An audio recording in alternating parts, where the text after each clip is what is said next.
Hi, everybody. I'm Scotty Gange. The Broncos will play on Christmas Day for just the 4th time in program history. And while their experience on the holiday is mainly jolly, there's one Grinch they still struggle with. On the first night of Christmas in 1999, the defending Super Bowl champs game looked a lot like this season, scoreless at the half. But Alandis Gary was fired up and festive too. In for the injured Terrell Davis, he ran for 185 yards and helped the Broncos beat the Lions 17-7. On the second night of Bronco Christmas in 2004, Jake Plummer threw for over 300 yards. Reuben Drones had 3 scores himself. Ben Troop of the Titans hurdled over Champ Bailey. It looked pretty cool, but Bailey and the Broncos, they had the last laugh. 37-16 win. That helped them ultimately reach the playoffs, and Champ made it to the Pro Bowl. 2016's Bronco Christmas was the equivalent of the tree catching fire and the dog eating all the sugar cookies. The Chiefs slayed Denver. Tyreek Hill, he scored from 70 yards out. Travis Kelce had an 80-yard touchdown himself.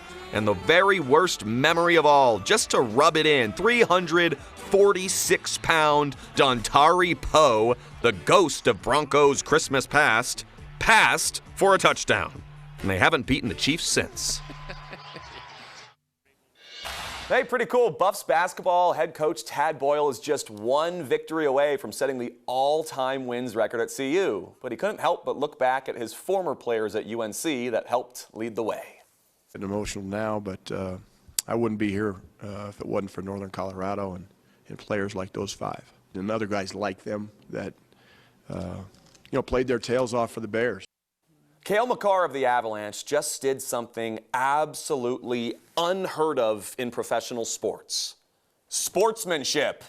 Can you do that? Can you say, hey, no penalty, referee? I don't believe that happened. Well, that's what he did. In the Avs' latest win, the superstar slipped and fell on the ice. Referee called the tripping penalty on the Islanders, which would have given Colorado a huge advantage with the power play. Makar rushed to the official to decline the penalty, and they remarkably waved it off. There's no penalty on the play. I mean, it happens in every sport, bad calls, so you just got to eat them, and that's what it is. It does happen everywhere, but athletes rarely fess up. He wants the game to be played fair, and he wants to win fairly. But if they did, the history of sports would be vastly different.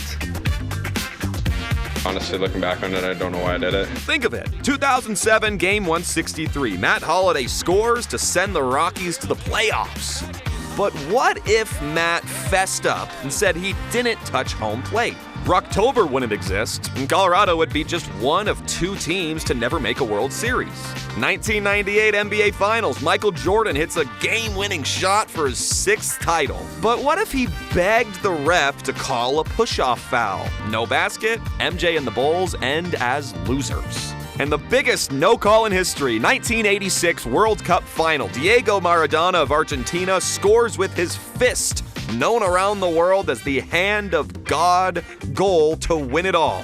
But just imagine if he went up and asked to take the goal off the board.